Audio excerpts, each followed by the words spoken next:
It's me, Kathleerah, your travel food buddy!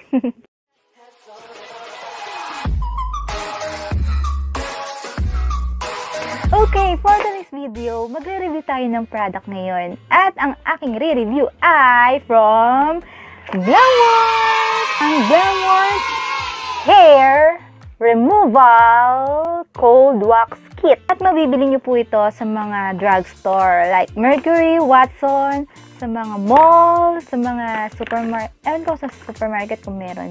I-re-review po natin to. So, let's go!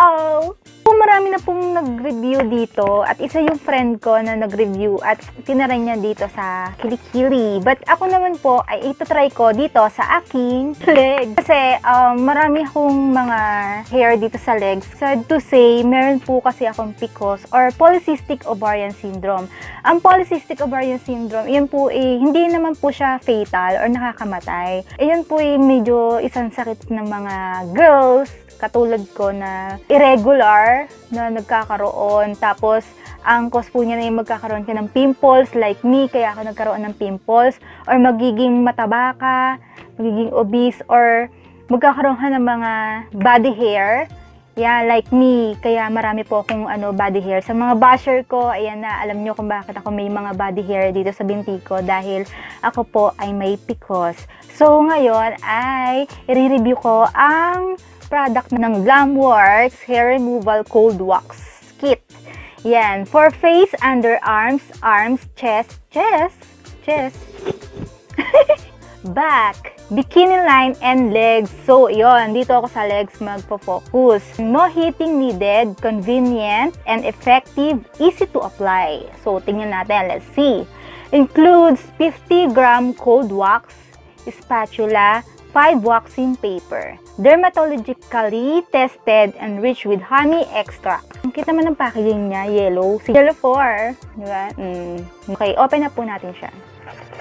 Actually, first time ko talagang maggamit ng ganito. Yun. Ito yung 5 waxing paper. So, 1, 2, 3, 4, 5. Tinapon na yun.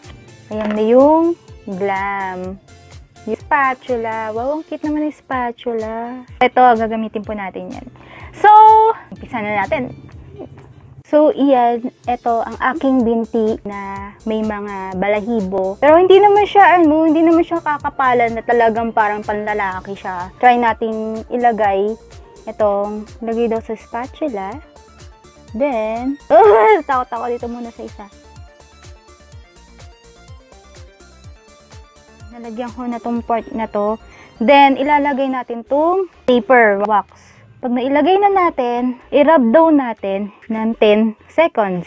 1, 2, 3, 4, 5, 6, 7, 8, 9, 10. Parang hindi ko kaya.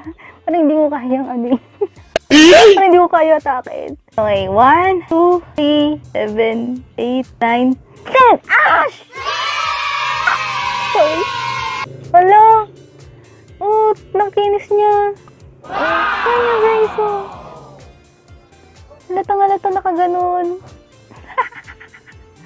Oh, ang kinis niya. Wala siyang balahibo. Ang galing. Ayan yung mark. Kasi lilima lang yung niya, yung paper wax niya. O, diba? Nakukulang tong paper wax ko. So, yun guys. Nagkit.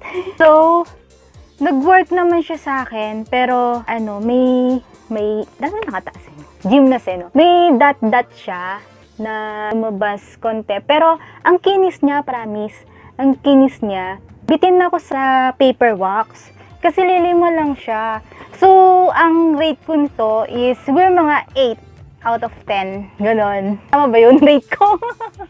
Basta 8 siya kasi yung isa doon is sa paper wax. Kulangan ako kasi siguro sa binte, sa isang binte, aabot siya ng 3 or 4 na. Ang tawag dito? Ang tawag sa'yo? Ayun, waxing paper. Tapos, kailangan ko pang bumili para dito sa kabila kong binte. So, hindi siya pantay.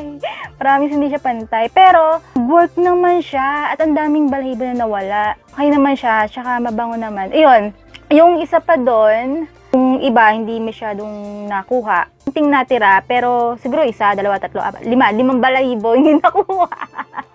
Kasi siguro nakulangan na ng waxing paper. So, ayun, kulang to. Kaya kailangan ko bumili ng waxing paper. So, yun guys, papakita ko sa inyo. So, ayan guys. Ang daming balahibo. Ayan o. Effective siya. 100% effective. Oo. Kailangan marami lang i-apply mo. Tapos, patagalin mo ng konti. Yung parang patutuyuin mo ng konti. Tsaka mo hataking bigla. So, yun na guys. Sana nagustuhan nyo ang review ko dito sa aking Glamworks Hair Removal. And sana huwag kayong magsasawa sa akin. Supportahan ang aking mga video. Don't forget to like, subscribe, and click the notification bell for the latest video na i-upload ko. Till next time, till next week. Bye-bye!